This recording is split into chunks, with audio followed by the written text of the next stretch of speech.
आज जिस पर्सनालिटी की मैं बात करूँगी, ये चोपड़ा फैमिली से बिलॉन्ग करती है। इन दिनों ये बिग बॉस में नज़र आ रही है और जिस तरीके से बिग बॉस में ये बनी हुई है, जिस तरीके से गेम खेल रही है, उससे यही लगता है कि ना सिर्फ ये बिग बॉस जीतेगी, बल्कि जल्द ही साउथ के साथ-साथ बॉलीवुड फ़िल्मों में भी काम करती नज़र आएगी। मैं बात कर रही हूँ एक्ट्रेस, सिंगर, मॉडल और प्रियंका परिणीति की कज़न मन्नारा चोपड़ा की। मन्नारा चोपड़ा की लाइफ से जुड़ी वो बातें मैं आपको बताऊंगी जो आपने शायद ही सुनी होंगी। तब एक एड फिल्म ने मन्नारा को दिलवाया फिल्मों में काम। क्यों? अपनी पहली ही फिल्म के लिए मन्नारा को अपनी कज़न प्रियंका से हाथाजोड़ी करनी पड़ी फिल्म को प्रमोट करने के लिए, और कैसे मन्नारा की फिल्म के डायरेक्टर ने उन्हें फोर्सफुली किस कर दिया।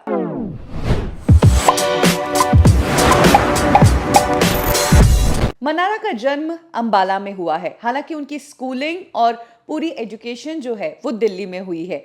मनारा प्रियंका चोपड़ा और परिणीति चोपड़ा की बुआ की बेटी है। मनारा का रियल नेम बारबी हांडा है। उनकी मदर एक ज्वेलरी डिजाइनर है और उनके पिता हाई कोर्ट में सीनियर एडवोकेट है। मनारा ने कॉलेज में फैशन डिजाइनिंग पढ़ी और सेम टाइम पर वो डांस भी किया करती थी। उन्होंने कई सारे स्टेज शोज भी किए हैं, इसमें इंटरनेशनल शोज भी शामिल है।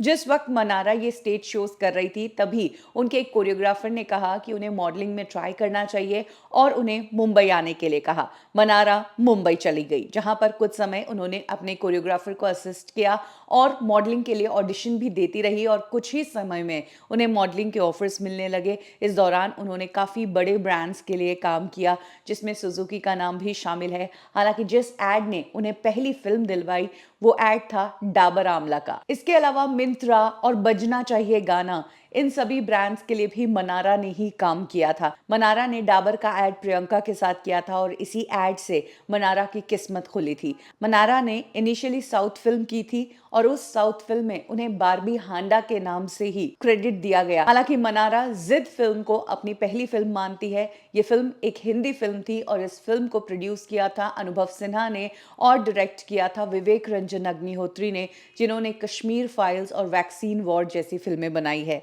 मनारा की ये पहली फिल्म थी और मनारा ने इस फिल्म में काफ़ी बोल्ड सीन्स किए थे। कुछ इंटीमेट सीन्स भी थे फिल्म के एक्टर्स के साथ। सबसे ज़्यादा बोल्ड तो इस फिल्म का पोस्टर था। पहली ही फिल्म थी और मनारा उसमें टॉपलेस नजर आई थी। मनारा ने एक इंटरव्यू में बताया कि ये टॉपलेस सीन करने से पहले उन्होंने अपनी बहन प्रियंका चोपड़ा को कंसल्ट किया था, प्रियंका से बात की थी और प्रियंका ने उन्हें कहा था कि ठीक है, कर लो तुम, लेकिन ध्यान रखना कि वल्गर ना हो, बहुत ही एस्थेटिक तरीके से ये काम किया जाए। ये फिल्म जब रिलीज हुई तब मनारा को अपनी दोनों बहनें प्रियंका और परिणीति का सपोर्ट चाहिए था। हालांकि रिपोर्ट्स के मुताबिक कहा गया था कि प्रियंका और परिणीति मनारा को सपोर्ट करना ही नहीं चाहती है, जबकि ये दोनों बहनें तब फिल्म इंडस्ट्री में अच्छा काम कर रही थी और मनारा की मामा की बेटियां थी। लेकिन फिर भी मनारा को उनसे सपोर्ट नहीं मिलने की खबरें आ रही थी। एक्चुअली प्रियंका तो उस वक्त इंडिया में थी ही नहीं। प्रियंका उस टाइम एलए में ज्यादा टाइम स्पेंड कर रही थी और परिणीति की जहां तक बात करें तो वो अपनी फिल्मों के प्रमोशंस में ही बिजी थी। हालांकि मनारा ने एक इंटरव्यू में बताया था कि परिणीति ने अपने एक इंटरव्यू के दौरान उनका नाम और उनकी फिल्म का मेंशन किया था। जहां तक बात है प्रियंका की, तो प्रियंका मनारा के कहने पर उनके एक इवेंट में शामिल हुई। मनारा ने कहा कि परिणीति से ज्यादा वो प्रियंका से कनेक्टेड है और मुंबई में अपने इनिशियल डेज में वो प्रियंका चोपड़ा के पुराने घर में ही रहा करती थी। जहां तक बात है मनारा की बारबी हांडा से मनारा चोपड़ा बनने की, तो कई लोगों का मानना था मनारा ने अपना सरनेम हांडा से हटाकर चोपड़ा इसलिए लगाया ताकि वो प्रियंका और परिणीति की स्टारडम का इस्तेमाल ले सके, उसे यूज कर सके। हालांकि मनारा ने इसका रियल रीजन कुछ और ही बताया था। मनारा ने कहा था कि जब वो जिद फिल्म कर रही थी तो फिल्म के जो प्रोड्यूसर थे अनुभव सिन्हा, उन्होंने मनारा को कहा था कि तुम अपना नाम बारबी से बदलकर मनारा रख दो। वो माधुरी दीक्षित के फैन थे, इसीलिए उन्हें एम से मनारा नाम पसंद आया। साथ ही मनारा का कहना था कि मेरी फैमिली भी खुश थी क्योंकि मेरी छोटी बहन का नाम मिथाली था, तो हम दोनों का नाम एम से हो गया। इसके अलावा चोपड़ा सरनेम लगाने की जहां तक बात है तो इस पर मनारा ने कुछ ज्यादा क्लैरिटी नहीं दी।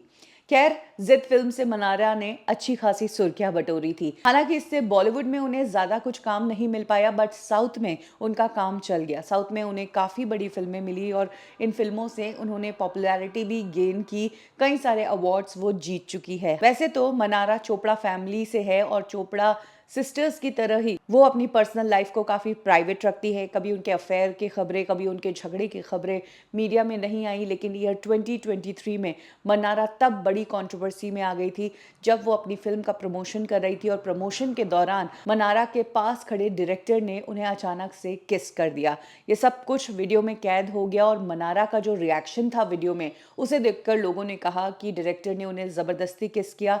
एक्चुअली मन्नारा खुद एक्सपेक्ट नहीं कर रही थी कि डायरेक्टर ऐसा कुछ कर देगा। यही कारण है कि उनका रिएक्शन इतना शॉक्ड था और इस रिएक्शन की वजह से ही ये वीडियो तेजी से वायरल हुई। ये डायरेक्टर थे एएस रवि कुमार चौधरी और उन्होंने ही मनारा को अचानक से किस कर दिया, जिसके बाद सोशल मीडिया पर उन्हें काफ़ी ट्रोल किया गया। हालांकि बाद में मनारा ने इस कंट्रोवर्सी पर कमेंट करते हुए कहा कि आउट ऑफ एक्साइटमेंट उनके डायरेक्टर ने उन्हें किस कर दिया था। इस कंट्रोवर्सी से नुकसान तो नहीं, लेकिन मनारा को बहुत बड़ा फायदा ये हुआ कि उस वायरल क्लिप की वजह से बिग बॉस शो का उन्हें न्योता आया और उनकी बिग बॉस शो में एंट्री हो गई। और मनारा जिस तरीके से इस शो को खेल रही है, लोग कह रहे हैं कि मनारा इस शो को जीतेगी। वो पूरे सीजन में बनी हुई है और बहुत ही शानदार परफॉर्मर बनती नजर आ रही है मनारा इस शो में। आपको क्या लगता है, मनारा इस बार का बिग बॉस सीजन जीतेगी? कमेंट सेक्शन में अपनी राय जरूर शेयर करें।